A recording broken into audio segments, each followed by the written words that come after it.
teman-teman, balik lagi dengan saya Vicky Andani. Pada kesempatan kali ini saya masih akan membahas mengenai buku yang sebelumnya, yaitu ini part 2 ya, membahas mengenai The Five Dysfunction of a Team by Patrick Lencioni. Sebelum ke pembahasan, saya akan sedikit reminder mengenai The Five Dysfunction Five Reasons Why Teams Fail.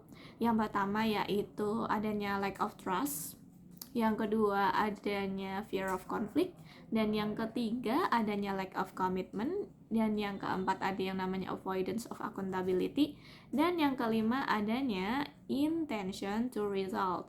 Nah, sebelumnya kita sudah membahas mengenai ketiga hal tersebut beserta insight-insight dari buku ini, dan saya akan melanjutkan yaitu ke yang keempat atau avoidance of accountability. Nah, bukti dari disfungsi ini adalah mentolerir standar kinerja yang rendah dari anggota tim. Hanya tim yang mencapai persetujuan penuh yang akan berusaha untuk meminta pertanggungjawaban satu sama lain. Ini masih sulit karena menantang teman sebaya bermasalah dan orang ingin menghindari ketidaknyamanan, of course. Tetapi kurangnya akuntabilitas hanya menyebabkan hubungan memburuk dan standar kelompok terkikis. Tim hebat meningkatkan hubungan pribadi dengan meminta pertanggungjawaban satu sama lain, dan cara terbaik untuk mempertahankan tanda kinerja yang tinggi adalah tekanan dari teman sebaya.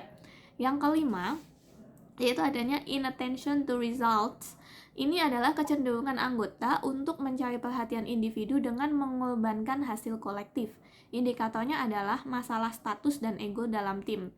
Peterson memperjelas bahwa perannya adalah untuk menciptakan tim terbaik dan tidak hanya meningkatkan karir eksekutif individu. Ini tidak berarti bahwa anggota tim tidak boleh memiliki ego. Ego mereka harus terikat pada hasil yang jelas untuk membuat organisasi menang. Tim yang berhasil melakukan ini memiliki keunggulan yang lebih baik dibandingkan kelompok pemain yang berbakat secara individu. Organisasi melakukan ini dengan menciptakan definisi yang jelas tentang kesuksesan kolektif. Tujuan ini tidak boleh bersifat finansial dan harus dikaitkan dengan sesuatu yang dilakukan organisasi setiap harinya. Kurangnya kejelasan tentang tujuan kolektif membuat suasana menjadi politis. Suatu kelompok bersifat politis ketika orang memilih kata-kata dan tindakan berdasarkan bagaimana mereka ingin orang lain bereaksi daripada bertindak berdasarkan apa yang mereka yakini. Nah, setelah membahas mengenai 5 hal kenapa sebuah tim bisa fail, saya juga akan menjelaskan lebih ke memberitahu beberapa toolkit untuk menghandle the 5 dysfunction. Nah,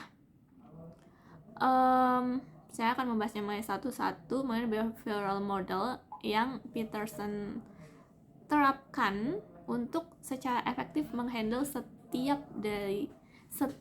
bidang dari dysfunction yang saya jelaskan sebelumnya, yaitu 5 poin tersebut. Yang pertama yaitu the absence of trust. Nah, personal histories, latihan sejarah pribadi singkat selama 30 menit yang melibatkan anggota menjawab beberapa pertanyaan pribadi yang tidak mengganggu dan membantu anggota tim terhubung pada tingkat yang lebih dalam.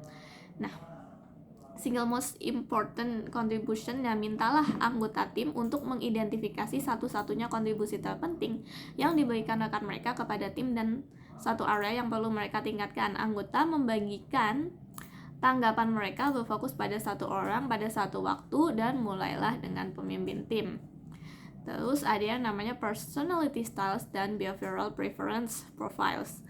Profiles tools indikator tipe Myers-Briggs sangat efektif dalam memungkinkan anggota tim memiliki lebih banyak empati satu sama lain. Alat-alat ini tidak menghakimi dan berdasarkan penelitian. Mereka membutuhkan konsultan dan memakan waktu sekitar 4 jam. Terus ada yang namanya follow up. Meskipun tool ini memiliki dampak jangka pendek yang signifikan, tools ini harus disertai dengan tindak lanjut yang teratur. Atrofi dapat menyebabkan erosi kepercayaan pada tim yang kuat. Terus ada yang namanya role of the leader. Nah, untuk membangun kepercayaan, seorang pemimpin menunjukkan kerentanan terlebih dahulu. Itu membutuhkan risiko kehilangan muka di depan tim dan menciptakan lingkungan yang tidak menghukum kerentanan. Pura-pura kerentanan adalah salah satu cara termudah untuk kehilangan kepercayaan. Yang kedua, saya akan membahas mengenai dysfunction yang kedua, yaitu tool untuk mengantisipasi dari dysfunction yang kedua, yaitu fear of conflict. Nah, langkah pertama adalah mengetahui bahwa konflik itu produktif. Selama beberapa anggota percaya bahwa konflik tidak perlu, kecil kemungkinannya akan terjadi. Nah, di sini ada yang namanya mining. Seorang anggota berperan sebagai miner of conflict dalam diskusi untuk memunculkan ketidaksepakatan yang tak terlihat dan membantu anggota tim mengatasi masalah lain. Terus ada yang namanya real time permission.